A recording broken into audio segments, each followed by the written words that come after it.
Today's overlooked stock is WISeKey, ticker WKEY. George Tsilis is joining me to take a look at the stock, which has been popping pretty big, George, and I don't know what to make of it, man. I've been looking into this. I want to get your take first, but I can't really figure it out. They say that they're a human-driven technology platform, which kind of seems like a strange way to say a cybersecurity company, which is what the Bloomberg says it is. So what exactly do they do? What'd you find? Well, I'm going to say that this one's interesting. And the reason I say that is that, this is a company, all companies should, provide a value proposition where they solve problems. And I think this is one of them. So I think it's worth watching. Now, if you look at their core platforms or their sort of corporate structure, they've got 4 segments. Altogether, what it really is a large-scale digital identity ecosystem. But the ecosystem is quite large under 4 segments. They are essentially an advanced semiconductor company where they actually provide authentication and digital security, where they produce their own semiconductors alongside major manufacturers like Taiwan Semiconductor. They also manage cybersecurity for IoT, blockchains, and artificial intelligence, but also as part of their semiconductor solutions and cybersecurity, they help manage cyber attacks from larger quantum computers, which altogether helps manage, the quantum infrastructure and secure infrastructure for things like blockchain and artificial intelligence. The other thing is that they also connect these devices via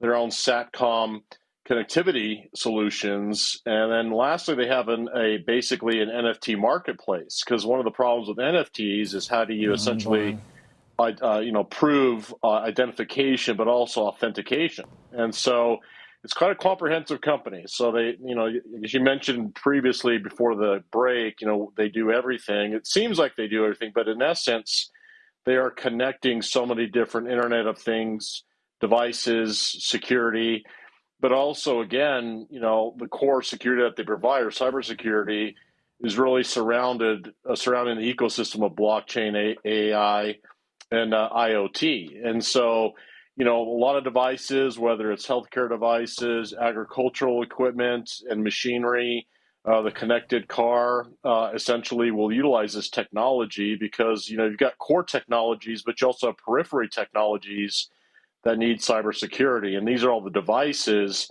And of course, the connectivity between devices and core technologies, like, let's say, data centers, and even, of course, the servers that connect ththese devices as well.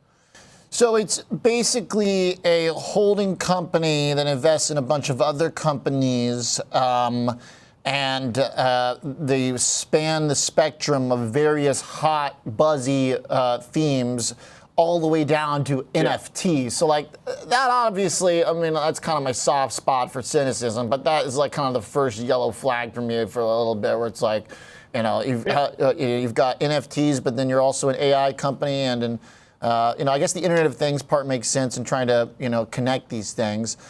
They've got some big names that they say they work with, Accenture, Amazon, but again, when you actually are looking at the financials, there's not a ton here. There's some back and forth. It's like one year they're shrinking, the other year they're growing. This past 12 months, their revenues were down 25%. They're projected to drop 60 by the few analysts that cover this company, and based on their corporate expectations as well. And then a year ago, their revenues were up. So it seems like they're kind of all over the place. And I'm not sure if they're trying to spin it as we connect all these things into one, but I'm not sure if that's happening. Oh, I agree with you. So, I approach things with a sense of healthy skepticism, first off. Oh, so, that's also debuted at $50. Yeah, I think it IPO'd late 2021. So I think if you consider all the things that this company has going for it, all the different 4 segments, there's a lot going on. And so there's no doubt in my mind, you're right, which again creates a problem trying to track this company and also for the company to generate consistent revenues. We talked about some companies over the past couple of weeks, some decent ones, some others that essentially have shown no revenues or very little revenues to market caps that are just exorbitant. This one, if you look at the price action, it would seem it fits that same case. But if you look at the breakdown of market capitalization of this company, market cap, including common and preferreds, it's about 41 million. Debt, about 11 million. If you look at revenues, again, as you mentioned, they were down about 20 or so percent, or plus 25% on the year-over-year, inconsistent, but nonetheless, as it reported, 2023 was 31 million. Cash on the balance sheet as last reported, 26 million. Cash burn around 17.8 million. So my point is that there are inconsistencies in the financials, but nonetheless, there are financials that you could actually look at and track. That's very fair. There at least is more there than some of the other stuff we've talked about that's like pre-revenue and whatnot. Yeah, all right, that's fair enough. I think we gave him a fair shake, even though it seems like a very, very risky, swingy trade, to say the least. But we'll keep our eyes on it. I'm just not sure you connect NFTs with semiconductors and cybersecurity. It's just, I don't know, it feels like they're just sprinkling everything in there. All right, thanks, George.